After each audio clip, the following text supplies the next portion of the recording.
자, 오늘은 신명기 15번째 시간입니다. 순종에 대한 축복이라는 제목으로 말씀 나누도록 하겠습니다. 자, 오늘의 신명기 28장은요. 이 모압 평지에서 언약을 갱신하는 동안에 이 모세가 선포한 이 축복과 저주에 대한 이야기입니다. 자, 우선 우리가 성경을 잘 이해하기 위해서는요. 사실 성경 전체에서 가장 중요한 부분이 이 모세오경입니다. 여기에 근간해서 뒤에 구약 성경이 줄줄 다 나오는 것이거든요. 그래서 이 모세오경, 창출 레민신, 이 오경이 이후의 모든 성경의 근간이 되고 뼈대가 됩니다. 기본 틀이라고 보시면 돼요.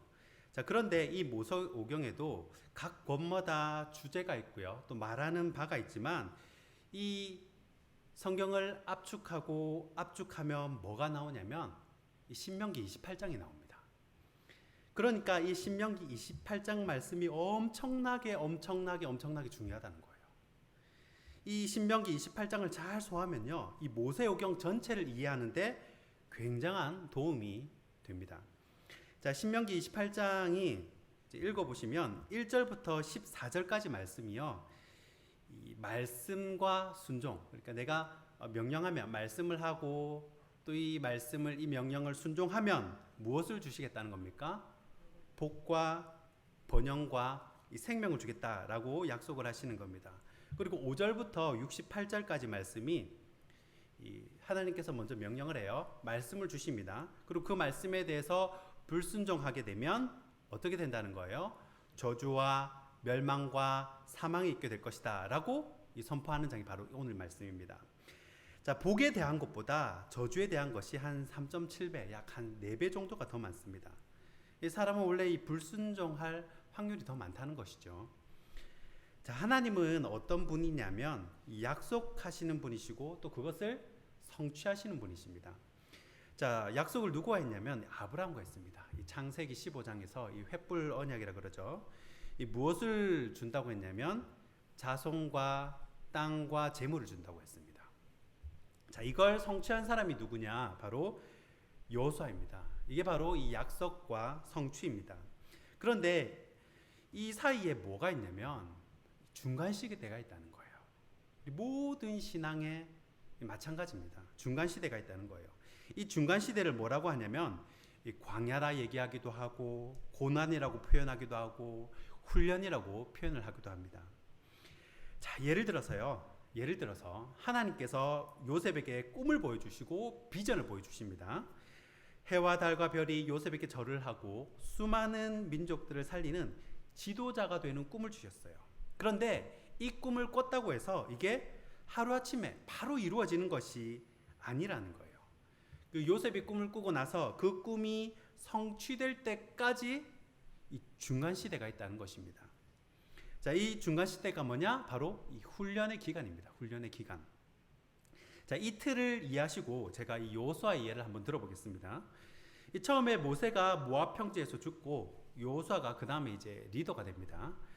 자, 여기서 잘 보셔야 돼요. 이 여호수아 1장 1절에 뭐라고 되어 있냐면 여호와의 종 모세가 죽은 후에라고 되어 있습니다. 자, 이게 무슨 말이냐면요, 국가적인 위기가 왔다는 겁니다. 나라의 지도자가 죽었으니까.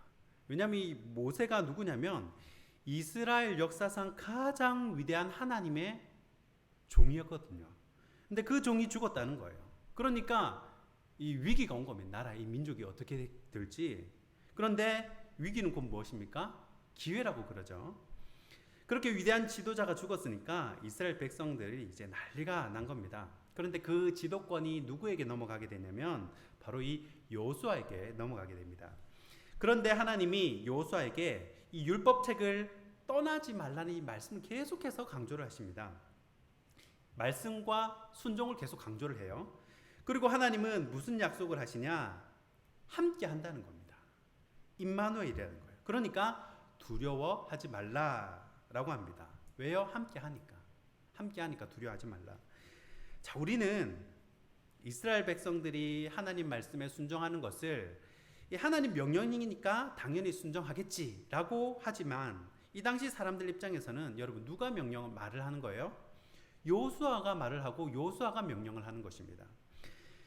같이 사역을 하는 제사장 입장에서는요, 여호수아와 같이 사역을 하잖아요. 제사장들 입장에서는요, 힘들 수가 있어요. 굉장히 어이가 없는 겁니다. 왜냐하면 자, 흘러 넘치는 이 요단강에 발부터 집어넣으라고 하잖아요. 그래도 모세는 이 홍해를 일단 갈라놓고 건너라고 하는데 이번에 이 지도자, 이 리더는 요단강이 흘러 넘치고 있는데도 그냥 들어가라는 겁니다. 아마 함께 사역을 하는 이 제사장들 입장에서는 굉장히 힘들었을 겁니다. 뭐 이런 사람이 다 있나? 뭐 그런 생각이 들었을 수도 있죠. 자, 그런데도 제사장들은 순종을 했고 또 요단강이 갈라지는 기적을 경험을 합니다. 자, 그리고 또 하나, 다음에 이제 여리고성이 앞에 있어요. 여리고성 앞에서 먼저 뭘 합니까? 기도를 합니다. 그런데 이 여호수아가 또 황당한 이 얘기를 합니다. 뭐라고 하냐면 13바퀴를 돌라는 거예요. 뭐 무기를 만들라든지 아니면 지하 땅굴을 파라든지 뭐 이런 게 아니고 그냥 성 주위를 돌라는 거예요. 자, 이번에도 이스라엘 백성들은 토 하나 달지 않고 그대로 순종을 했고 또 기적을 맛보았습니다. 자, 이러한 배경을 가지고 이제 정쟁을 치러 갑니다. 가나안으로. 그런데 처음에 이제 뭐가 가로막았냐면 요단강을 가로막았죠. 요단강을 건넜습니다. 그리고 두 번째 뭐가 가로막았습니까? 여리고성이 가로막았죠. 그 여리고성도 이제 넘어갔습니다. 그리고 세 번째가 이제 아이성이죠. 자, 요단강 건너갈 때 여호수아가 먼저 뭘 했겠습니까? 기도를 했다는 기도. 자, 그랬더니 하나님이 납득할 수 없는 그런 명령을 내렸습니다. 강물이 철철 넘치는데 건너가라 그러는 거죠. 자, 지금 무슨 이야기를 하고 있냐면 여호수아는 이 아이성 전투 빼고는 진 적이 없습니다. 한 번도 전쟁에서. 자, 기도를 하니까 하나님께서 말씀을 주시죠. 하나님 명령을 하십니다. 누굴 통해서요? 여호수아를 통해서. 자, 이 말씀을 주셨는데 이게 참 현실성이 없는, 전혀 상황을 고려하지 않은 상식 밖의 명령들입니다. 자, 이 당시 사람들의 이 이성으로는 이해가 안 되는 거예요. 여러분, 아무리 이 약한 성이라도 어떻게 13바퀴 돈다고 성이 무너집니까? 그럴 수가 없는 거죠. 그런데 여호수아의 말에 이스라엘 백성은 그대로 순종을 합니다.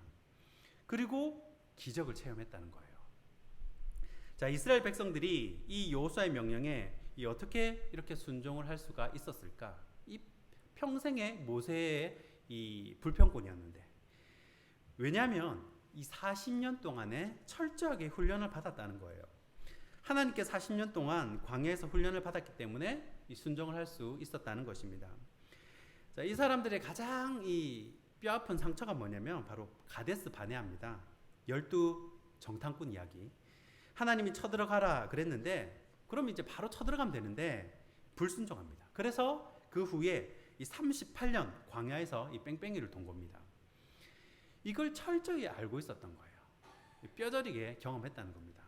그러니까 요단강에 벗게 먼저 들어가라 그래도 순종을 하고, 여리고성 돌라 그래도 순종을 하고, 그러니까 이 과정을 통해서, 광야의 시간을 통해서 불순종하니까 이렇게 되더라라는 것을 호되게 경험했기 때문에 이런 순종의 자세가 나올 수 있었다는 거예요. 그래서 성경이 정말 중요하게 다루는 것이 바로 이 불순종입니다. 왜 그러냐면 이 선악과가 바로 불순종입니다. 이 아담이 불순종했기 때문에 이 죄가 이 땅에 들어온 거예요. 예수님은 순종했기 때문에 십자가를 지신 겁니다. 그러니까 십자가가 뭐예요? 십자가가 바로 순종이라는 거예요. 그래서 오늘 말씀을 통해서 기억해야 될 것이 무엇이냐면, 첫 번째, 문제를 만나면 어떻게 하라는 겁니까? 기도를 하라는 거예요. 자, 두 번째, 기도를 하면 하나님께서 반드시 응답을 하십니다. 말씀을 주시거든요. 그러면 그 말씀을 오면 어떻게 하라는 겁니까? 순종하라는 것입니다. 자, 그러면 무엇을 경험하게 된다는 것입니까? 기적을 경험하게 된다는 것입니다. 자, 오늘 신명기 28장 본문처럼요, 사람은 원래 이 말을 잘 들을 확률보다 말을 안 들을 확률이 더 많다는 거예요. 그럼 우리가 어떻게 해야 하나? 나의 성질을 쳐서 복종시키도록 우리 성령님의 도우심을 구해야 한다는 것입니다. 그래서 예수님이 좁은 길을 가라고 하시는 것입니다. 우리가 신앙생활을 하면서 팍팍 쓰러지는 것이 당연한 것입니다. 그런데 잘 쓰러지지 않는 사람들이 있는데, 이런 사람은요, 이 경건의 훈련이 잘 되어 있는 사람은요, 잘 쓰러지지 않습니다. 이 많은 사람들은 믿음이 좋은 사람이 되길 원하고요. 깊은 영성의 소유자가 되길 원합니다. 그런데 이 영성이라는 것은요, 뭐 공부를 하고 책을 읽는다고 이 영성이 깊어지는 것이 아닙니다. 이 영성은 사람에게 시달리면서 깊어지는 것이라는 겁니다. 이스라엘 백성들이 애굽 사람들, 이민족 사람들에게 굉장히 많이 시달림을 받습니다. 이 쓰임받는 인물들은 다 똑같아요. 예외가 없습니다. 요셉도요, 노예 생활, 제수 생활하면서 굉장히 시달렸고요.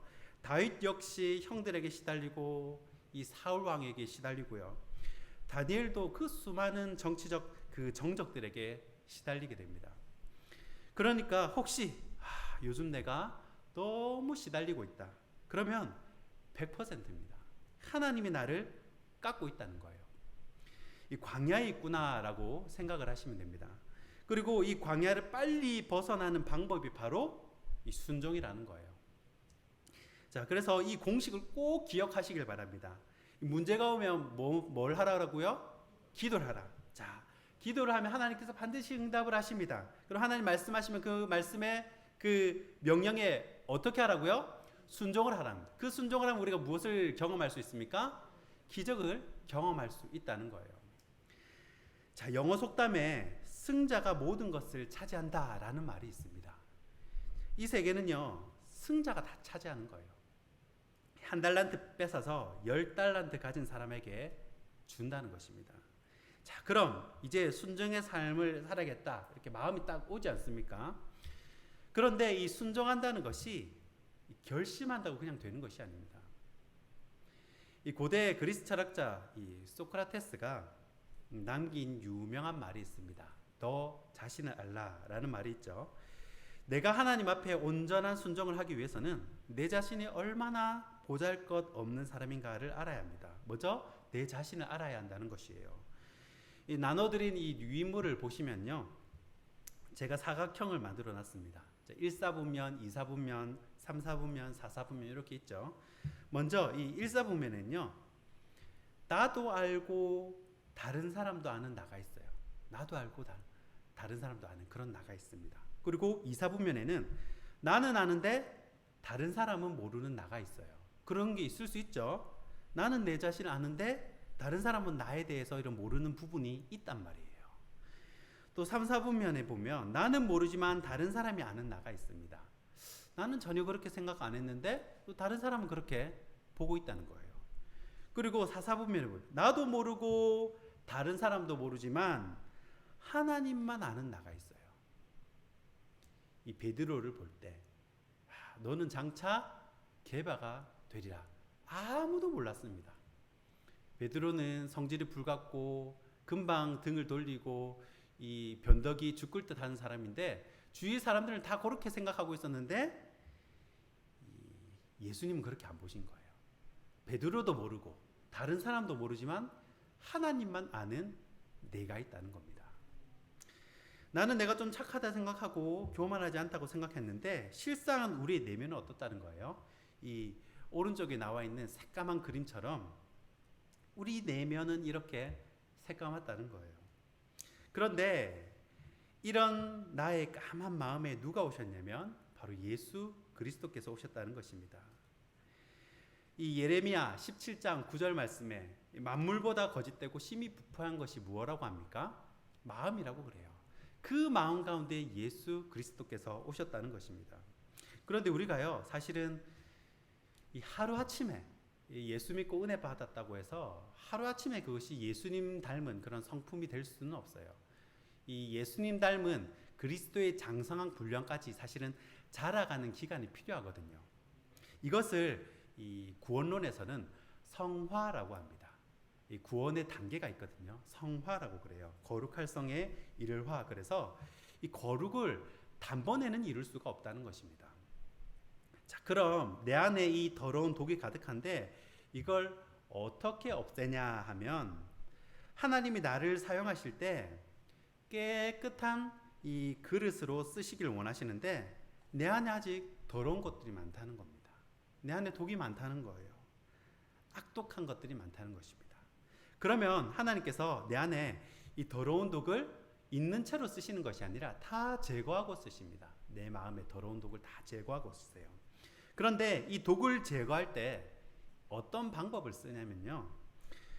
여러분 첫 번째 장의 맨 밑에 이제 한자가 네 글자가 나오잖아요. 이독제독이라고 합니다. 이독제독. 이독제독이 뭐냐면 독을 없애는데 다른 독을 쓴다는 거예요. 곧 악을 물리치는데 다른 악을 사용한다는 말입니다. 하나님은 내 마음의 독을 제거하기 위해서 내 주위의 사람을 쓰시는데 나보다 더 독한 사람을 옆에 딱 붙여주시는 거예요. 그것도 안 떨어지게 붙여주십니다. 그래서 나도 독한데 나보다 더 독하면 얼마나 힘이 들겠습니까? 그래서 하나님은 그렇게 사람을 만들어 가신다는 겁니다. 유들유들하게 쓰시기 좋도록 주님 뭐든지 시켜만 주십시오. 어디든지 보내만 주십시오. 그렇게 만들어 가신다는 거예요. 그래서 꼭 이 다윗 옆에 사울왕 같은 사람을 끼워 두신다는 겁니다. 모세는 80세까지, 아브라함은 100세까지 이 훈련이 끝나지 않습니다. 끝까지 훈련을 시키세요. 자, 그래서 내 주위에 일어나는 모든 일들은요, 좋은 일이든 나쁜 일이든 모든 일들은 결코 우연히 있을 수가 없다는 겁니다. 결코 우연히 있을 수가 없어요. 지금 이 자리에서 설교를 듣는 것조차 우연이 아니라는 겁니다. 이건 제 말이 아니라 성경에 그렇게 나와 있습니다. 마태복음 10장 19절에서 31절 말씀 제가 봉독해 드립니다. 참새 2마리가 한 아사리온에 팔리지 않느냐. 그러나 너희 아버지께서 허락하지 아니하시면 그 하나도 땅에 떨어지지 아니하리라. 너희에게는 머리털까지 다 세신 바 되었나니 두려워하지 말라. 너희는 많은 참새보다 귀하니라. 아멘. 이 영화 쿵푸 팬더에 보면요, 이 세상에 우연은 없다라는 대사가 나옵니다. There are no accidents 뒷면에 나와 있거든요. 그런 대사가 있어요. 거기에 보면요, 이 팬더의 사부가 나오거든요. 팬더의 사부가 나오고 또 그 사부의 사부가 나오는데 그 사부의 사부가 거북이로 나옵니다. 거북이에요. 근데 그 사부의 사부를 그랜드 마스터라고 그러거든요. 완전 이제 최고수죠. 블랙벨트죠. 그랜드 마스터라고 하는데 이 그랜드 마스터가 거북이인 것도 다 의미가 있다는 겁니다. 이 세계는 이 느려 보이는 길이 가장 빠르다는 거예요. 이 자연 계시, 일반 은총의 세계에도 이 성경의 원리가 다 들어가 있다는 것입니다. 우리 한번 따라해 보겠습니다. 이 세상에 우연이란 없다. 네, 내 주위에 일어나는 모든 일은요, 하나님이 허락하지 않고는 일어날 수가 없다는 거예요. 그래서 이 세상에 일어나는 일은 딱 두 가지입니다. 하나님이 기뻐하시는 일, 하나님이 기뻐하진 않지만 허락하신 일. 여러분, 하나님이 기뻐하시는 일에는 어떤 것이 있습니까? 전도하고, 기도하고, 예배하고, 또 선행을 베풀고, 뭐 이런 일들이 있겠죠. 또 하나님이 기뻐하지 않지만 허락하신 일들이 뭐가 있을까요? 우리 러시아와 우크라이나의 전쟁처럼 이런 전쟁, 그리고 범죄, 뭐 의인의 고난 이런 게 있습니다. 이 두 가지 외에는 없다는 거예요. 자, 하나님은요, 이 환경을 바꾸길 원하는 것이 아니라 바로 나를 바꾸길 원하신다는 겁니다. 자, 그러면 내가 변화되려면 무엇을 먼저 해야 되나? 물론 뭐 기도를 해야겠죠. 그런데 내가 이렇게 이제 원하는 것을 쭉 적어 놓는 거예요. 수첩에 적는 분들이 계시죠. 기도 수첩 해가지고 쭉 원하는 걸 적어 놓고 기도를 하는 겁니다. 하나님, 저 백화점에서 본 저 가방을 꼭 사주십시오. 이렇게 기도한다고 칩시다. 이거는요, 엄밀하게 따지면 사실은 간구로 분류를 할 수 있습니다. 간구. 자, 그러면 기도란 뭐냐? 기도란, 자, 여기 뒤에 유인물 이면에 나와 있죠. 내가 바라는 나. 자, 삼각형과 동그라미 그림이 있습니다. 자, 삼각형은 뭐냐면, 삼각형은 내가 바라는 나입니다. 내가 바라는 나. 정말 이제 안정적이고 스테이블하고 얼마나 좋아요. 그래서 내 인생은 이렇게 살 거야. 삼각형처럼 살 거야. 그렇게 내가 삼각형을 그려놓는 것입니다. 자, 그런데 하나님은요, 내가 동그라미가 되기를 원하세요. 자, 삼각형이 동그라미가 되려면 어떻게 해야 합니까? 깎여야 되는 거예요. 위에도 깎이고 오른쪽도 깎이고 왼쪽도 깎이고 여기저기 자꾸 깎여 나가는 것이 바로 이 기도라는 겁니다. 기도. 그래서 하나님을 진짜 제대로 믿으면 하나님 좀 와가지고 내 일을 좀 해주세요가 아니라 내가 하나님의 그 사역의 자리에 가게 된다는 것입니다. 그래서 기도는 하나님이 나에게 원하는 그런 뜻이 있는데 거기에 나를 맞추는 것이 바로 기도라는 것입니다. 결론을 맺겠습니다. 그러면 우리가 붙들어야 될 것이 무엇인가? 확인해 봐야 될 것, 스스로 이제 점검해야 될 것이 이제 세 가지로 정리를 했는데요. 이 첫 번째는 매일 기도 생활이 있는가라는 거예요. 이 첫 번째 점검. 그리고 두 번째 점검은요, 매일 말씀 묵상이 있는가라는 것입니다. 그리고 세 번째는요, 매일 내 성질을 죽이고 있는가라는 것입니다. 천지는 없어지나 영원하신 하나님의 말씀을 듣고 읽고 붙들고 사는 자체가 복이라는 거예요. 지금 이 듣고 있는 찬양은요, 이 어노인팅의 복이라라는 찬양입니다. 이 찬양을 들어보면요, 처음부터 끝까지 주님 안에 거하는 것이 내게 복이라라는 그 가사를 계속 반복을 합니다.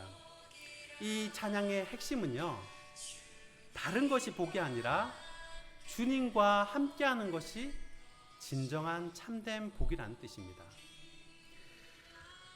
저와 여러분 모두가요, 오늘 신명기의 말씀처럼 늘 주님 안에 거하는 복을 누리며 순종의 삶을 사는 믿음의 자녀들이 되기를 주님의 이름으로 축원하고 축복합니다. 기도하겠습니다. 사랑의 하나님, 하나님 안에 거하는 것이 복임을 깨닫습니다. 일평생 좌로나 우로나 치우치지 않고 하나님 한 분 사랑하며 하나님 말씀 따라 사는 복된 자녀들 되게 하여 주시옵소서.